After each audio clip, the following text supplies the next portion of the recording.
প্রিয় সপ্তম শ্রেণীর শিক্ষার্থী, পার্থ স্টাডি ইউটিউব চ্যানেলের পক্ষ থেকে সবাইকে জানাই আন্তরিক শুভেচ্ছা।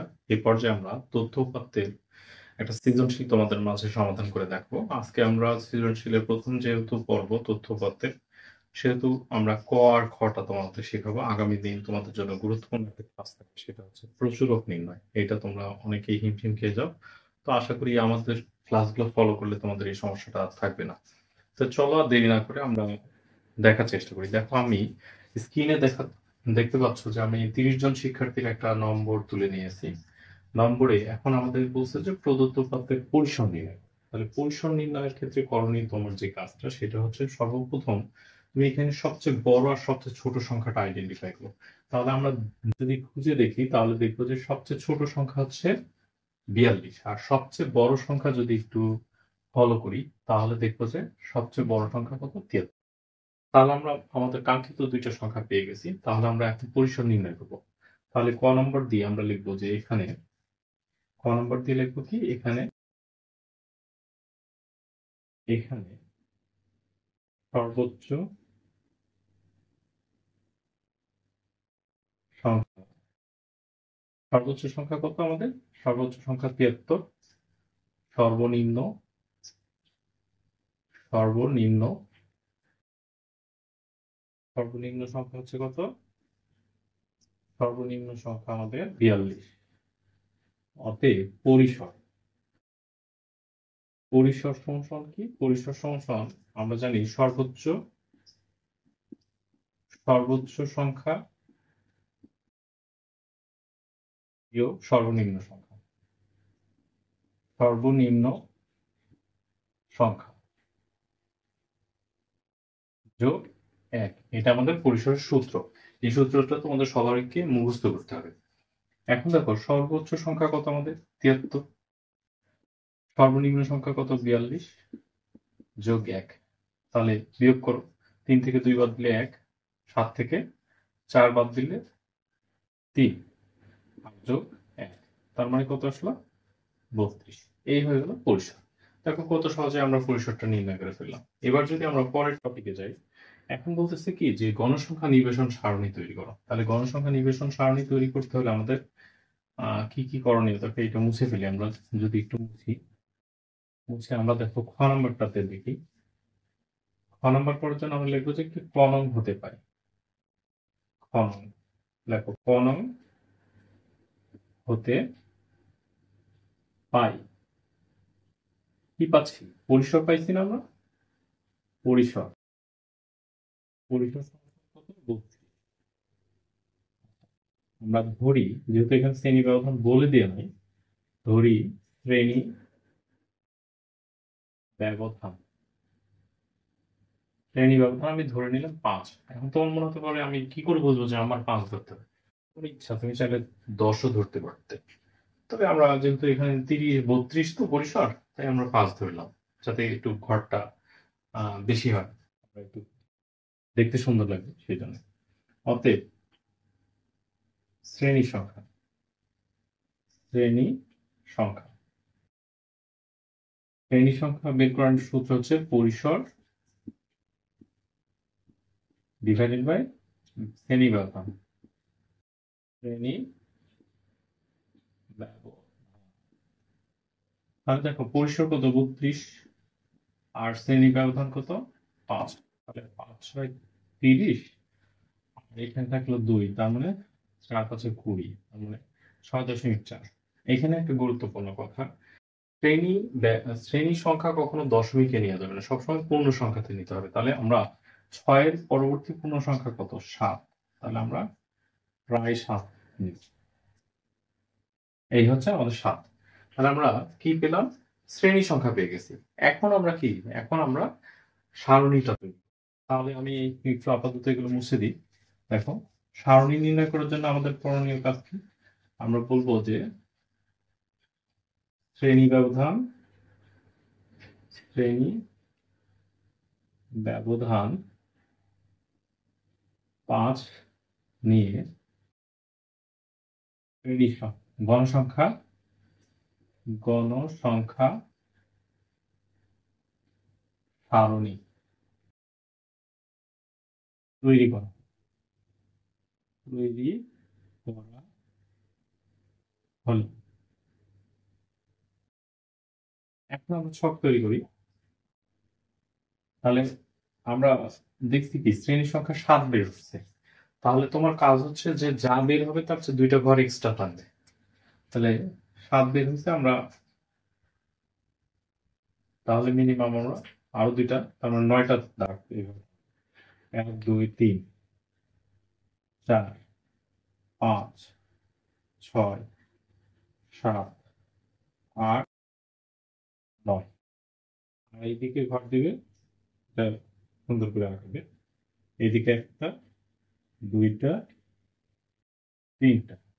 আমরা এই ঘরটা একটু বড় করে দিই, যেহেতু ট্যালি চিহ্ন ব্যবহার করবো আমরা। এই হচ্ছে 3টা ঘর দিলাম। আচ্ছা, এইখানে লিখবে শ্রেণী ব্যাপ্তি। শ্রেণী ব্যাপ্তি এখানে লিখবো ট্যালি, আর এখানে গণসংখ্যা। গণসংখ্যা তাহলে আমরা একটু দেখি শ্রেণী ব্যাপ্তি আমরা কত, সর্বনিম্ন সংখ্যা কত ছিল আমাদের 42। তাহলে আমরা চাইলে একটু পিছন থেকে লিখতে পারি। তাহলে 41 থেকে 45, তারপরে 45 থেকে 45 থেকে তাহলে 45 সাথে আরো 4 যোগ করো, তার মানে কত 50। 51 থেকে তারপরে কত 51, 4 যোগ করলে 55।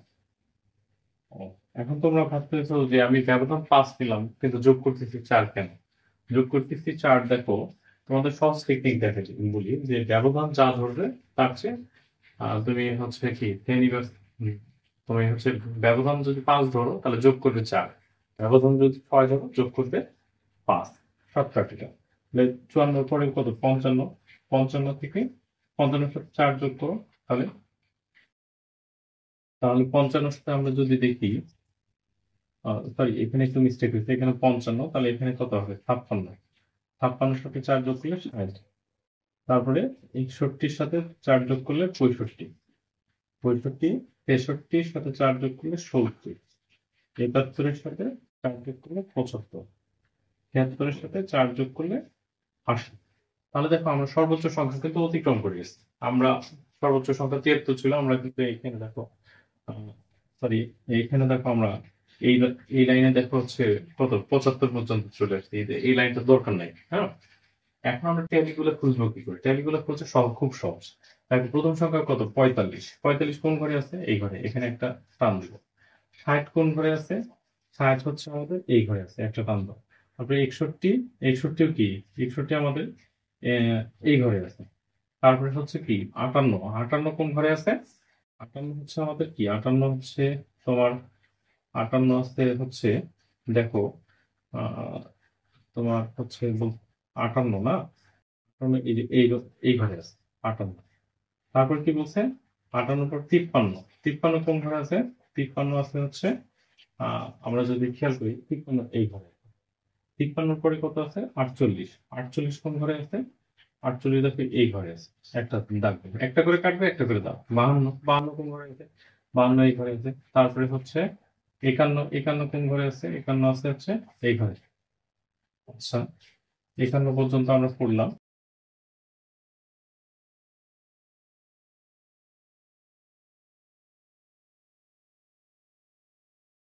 আচ্ছা দেখো আমরা 51, 51 পরে কত আমাদের 49, 49টা কোথায় আছে দেখো তো? 49 হচ্ছে আমাদের এই যে এই ঘরে আছে 49, একটা গণসংখ্যা টানলাম। 73, 73 কোন ঘরে? 73 আমাদের এই ঘরে, একটা গণসংখ্যা টানলাম। তারপরে 52, 52 কোন ঘরের মধ্যে পড়ে? 52 হচ্ছে এই ঘরের মধ্যে পড়ে। তারপরে কত 57, 57 আমাদের দেখো তো 57 হচ্ছে এই যে এখানে। তারপরে কত 71, 71 কোন ঘরে? 71 হচ্ছে 71 এই যে এই ঘরে। তারপরে হচ্ছে কত 71 উপর কত তোমার হচ্ছে 64, 64 কোন ঘরের মধ্যে পড়ে দেখো? 64 হচ্ছে এই ঘরের মধ্যে। তারপরে কি 49, 49টা দেখো তো 49 এই যে এখানে পড়ে 49। তারপরে যদি আমরা দেখি 56, 56 কোনটার মধ্যে পড়ে? 56 হচ্ছে আমাদের এখানে, এই যে দেখো 56 এখানে। তাহলে এখানে একটা দাগ দাও। তারপরে 56 পরে 48, 48, 48 এই যে এখানে, এই যে 48 এর ঘরে এটা। তারপরে 67, 67 দেখো তো, 67 আমরা হচ্ছে এইখানে। তারপরে 63, 63 কোথায় পাচ্ছি? 63 আমরা যদি দেখি তাহলে 63 এখানে পাবো। তারপরে কত? 70, 70, 70 হচ্ছে এখানে পাবো।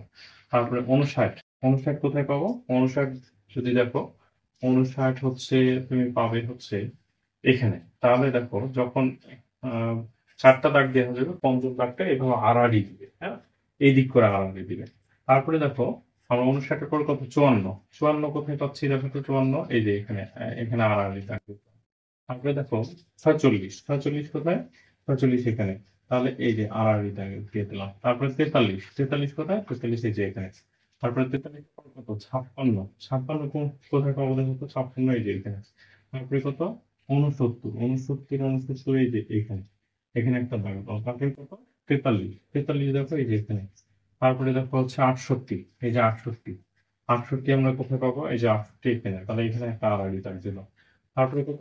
50 পরে 52, 52 তাহলে যোগ করি। 52 কোথায় পাবো দেখো তো? 52 হচ্ছে এই ঘরে। তাহলে এখন আমরা একটু দেখি, আগে গণসংখ্যা বসানোর আগে তুমি আগে গুনে নেবে যে তোমার আসলে আহ, যেখানে প্রদত্ত যে সংখ্যাগুলো থাকবে সেই সংখ্যাগুলোর সাথে মিলতেছে কিনা। তাহলে দেখো 5, 5 10, 10, 10 15, 15 20, 20 5 25, 25, 25, 25 আর সেদিকে আমাদের দেখো যে 25 29, হ্যাঁ। তাহলে আবার দেখি আমরা একটু ট্রাই করি। 5 10 15 20, 20, 20 প্লাস 25 29। তার মানে আমাদের কোথাও একটা ছাড়া পড়ে গেছে। এখানে দেখি কয়টা আছে। তাহলে এখানে আছে হচ্ছে উম 1 2, যে 42, 42 তো দাগ দিইনি আমরা, যে 42, 42 একটা দাগ দিইনি আমরা এখনো, এই যে 42। তাহলে দেখো এবার দেখো মিলে গেছে 30টা। তাহলে এখন লিখে দাও এখানে আমাদের কত পাচ্ছি? এখানে পাচ্ছি 4, তারপরে এখানে কত? 5, তারপরে এখানে কত? এখানে হচ্ছে 7, তারপরে এখানে হচ্ছে 5, তারপরে এখানে 2, এখানে হচ্ছে কত? এখানে হচ্ছে আমরা 5 পাচ্ছি, এখানে কত? 2। তাহলে মোট কত পেলাম? মোট হচ্ছে, মোট সমান সমান 30। এই তো সুপ্রিয় শিক্ষার্থী, এইভাবে তুমি অনেক দ্রুত আহ, এই গণসংখ্যা সারণী তৈরি ম্যাথগুলো খুব সহজে করে ফেলতে পারো। তো যদি ভিডিওটি ভালো লেগে থাকে এবং তুমি যদি এর পরবর্তী ভিডিও পেতে চাও, অবশ্যই আমার ভিডিওতে লাইক দিয়ে রাখো এবং চ্যানেল নতুন হলে অবশ্যই চ্যানেলটি সাবস্ক্রাইব করে রাখো। ধন্যবাদ।